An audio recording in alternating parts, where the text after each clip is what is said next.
We have now sunk to a depth at which restatement of the obvious is the first duty of intelligent men. If liberty means anything at all, it means the right to tell people what they do not want to hear in times of universal deceit, when telling the truth will become a revolutionary act. To iterate the obvious and depressingly familiar, as George Orwell reminds us, is imperative as we commemorate Karima Baloch's 5th death anniversary. It is elements of the Pakistani deep state who, according to the Pakistani Human Rights Commission, PHRC, are complicit in fomenting sectarian terror and violence across the province and attributing it to this beleaguered minority.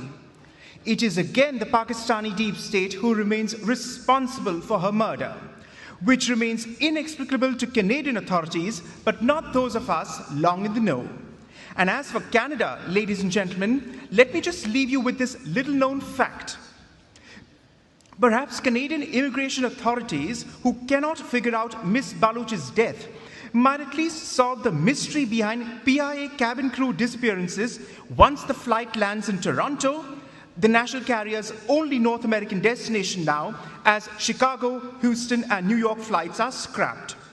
PIA itself has acknowledged 3 such instances to date, all in 2025, on Toronto-Lahore PK 784. And it has acknowledged this, as well as 3 others who vanished last year in 2024 and did not report for PK 784 Toronto-Karachi. Pakistanis clearly harbor some aversions for both cities, whether Pakistan's cultural capital or its financial hub.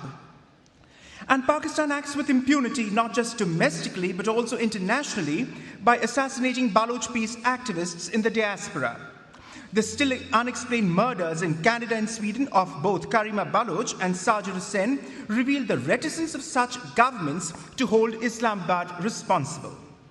But recalling Karima Baloch again, the situation remains grim with 2 new developments which now have occurred, and both for the worse for long-suffering Baloches.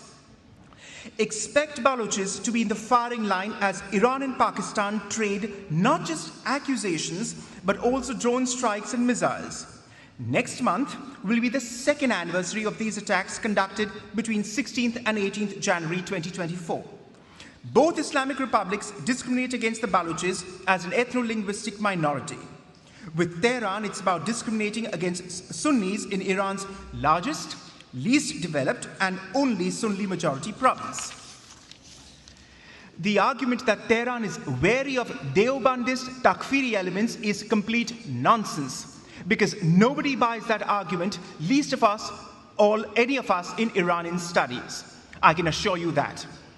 Pakistan's predominantly Sunni Hanafi Punjabi elite have no love lost for Baloches, also Sunni Hanafis, and have no compunction in perpetuating this pick-up and dump routine of slaying civil rights activists, as well as uninvolved apolitical Baloches, including children and women. Both Muslim states counted the other as hosting secessionists. What we are never told is just who are these separatist elements and the source of their patronage networks. It lends discomfiture all around when they are posed such questions. That there was no outrage among them about these attacks in the period following the October 7th massacres only vindicates the selective outrage of Pakistanis towards not just the Baloches but also the Uyghurs, because they are somehow not newsworthy enough. And in the very year of Karima Baloch's 5th death anniversary, Pakistan, as reported in the Daily Telegraph London, 6th September 2025, has overtaken Afghanistan as the world's primary source of opium. That millions of dollars worth of opium could be funneled into either human smuggling or terrorist outfits merits no mention. Balochistan has become just that, a haven for the deep state to bolster these deniable income-generating rackets. And income and revenue generation now brings to mind Rekodig, on which I had lectured on 12th December 2023, the 75th anniversary of the UN Human Rights Day in London, if you recall. Has it occurred to anyone how Toronto-based Barrick Gold and its lobbying efforts may have gone some way towards shutting down any inquiry into Karima Baloch's death? It is difficult to believe Islamabad would not have leaned heavily on this Canadian mining conglomerate not to pursue this as foul play. Absence of evidence is not evidence of absence. In 2019, Chile's environmental court ordered Barrick Gold to close permanently the Pascua Lama mine project, at least on the Chilean side of the border, in the Andes Mountains. And that, ladies and gentlemen, mirrors Reko-Diq, Balochistan, which is deep inside Balochistan and barely 100 kilometers from the Iranian border, an isolated spot. Barrick Gold owns the mining concessions for Pascua Lama in Chile, 75% of which lies on the Chilean side of the border, Chile as in South America. The mining giant's original plan was to extract 615,000 ounces of gold, 30 million ounces of silver, and 5,000 tons of copper annually from there, over 17 years. But much of the deposits lie under 3 Andean glaciers that feed the Huasco River, which waters the dry Atacama region of northern Chile. Again, not so dissimilar from Balochistan, which is dry and desiccated. The valley, which is also known as the Garden of Atacama, is home to some 70,000 people, including several indigenous communities. For the mining to commence, land belonging to the Diaguita communities was appropriated and its residents displaced. In 2010, the indigenous community petitioned the Inter-American Commission on Human Rights in Washington, D.C., arguing that by allowing Barrick Gold permission to mine in the area, the Chilean government was expropriating ancestral land. Barrick Gold actually proposed, in fact, removing ice from the glaciers in order to obtain better access to the gold located underneath. And you can imagine what an environmental disaster that would have been.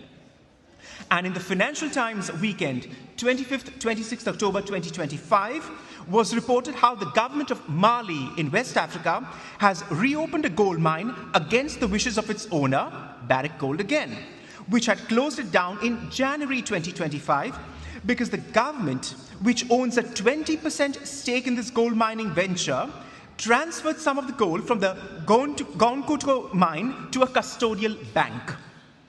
Barrick Gold launched an arbitration case at the World Bank's International Center for Settlement of Investment Disputes, seeking a prevention of further moving of this gold to the bank.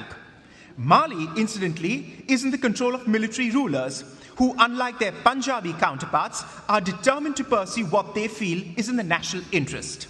After a law was introduced in 2023 that allowed the government a greater share in revenues and stakeholding from the current 20% to 35%. Mali's current leadership came to power following a coup in August 2020. Pity the puppet masters in Rawalpindi and their puppets next door in Islamabad, who since April 2022 haven't had half the guts to stand up to Barrick Gold. Silence can be not just outsourced, but also bought. And how much exactly, ladies and gentlemen? Well, for precisely $700 million from the World Bank and the International Finance Corporation, which now has given this so-called concessional loan for developing Reko-Diq. Minnatwar. Thank you.